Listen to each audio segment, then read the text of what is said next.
Now we're moving into more postmodern ideas. Now, before we get into the art, we need to talk about postmodernism itself. And postmodernism is this overarching term representing the increasing individuality behind movements and increasingly disparate approaches to post-World War II art. In other words, art is becoming increasingly individual. We're seeing less organized sort of large movements. Instead, each individual artist is kind of doing their own thing.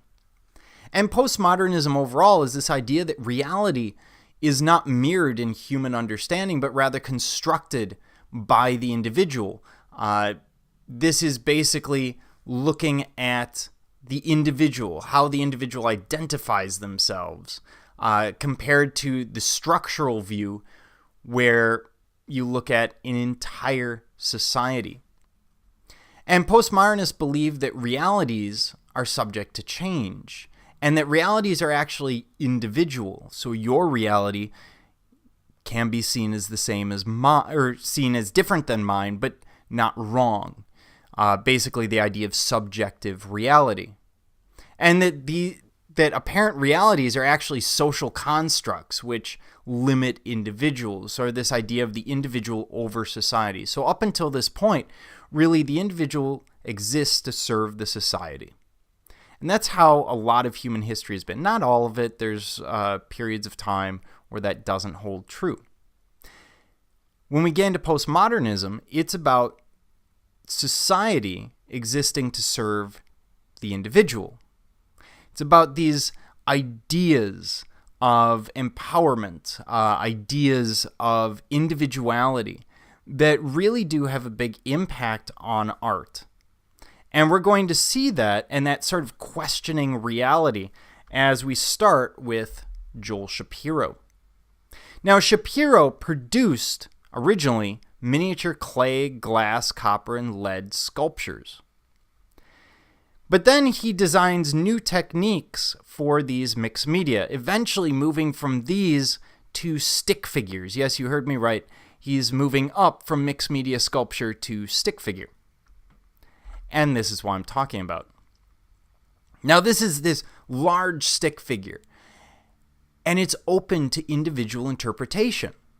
Now, we've seen individual interpretation in the past from the minimalists, from abstract expressionism, etc. But here, he's actually going to call into question your concept of reality.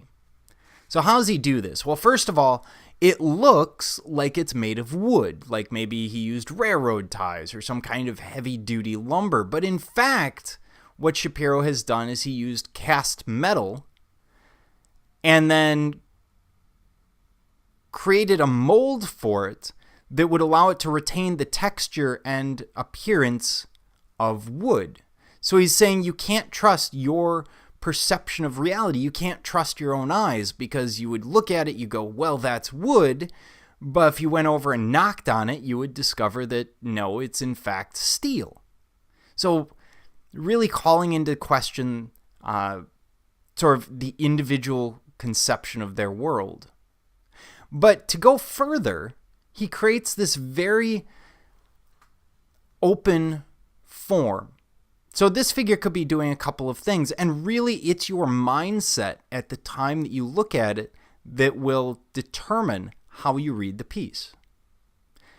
So this could be someone who's precariously balanced, someone who's about to fall maybe, someone who, you know, they're slipping and falling downstairs, on a path, on a floor, whatever.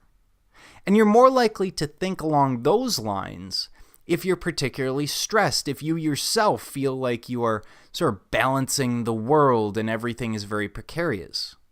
On the other hand, you could also look at this as a graceful dancer, where this is someone who's spinning on that one leg, doing something amazing and graceful on stage.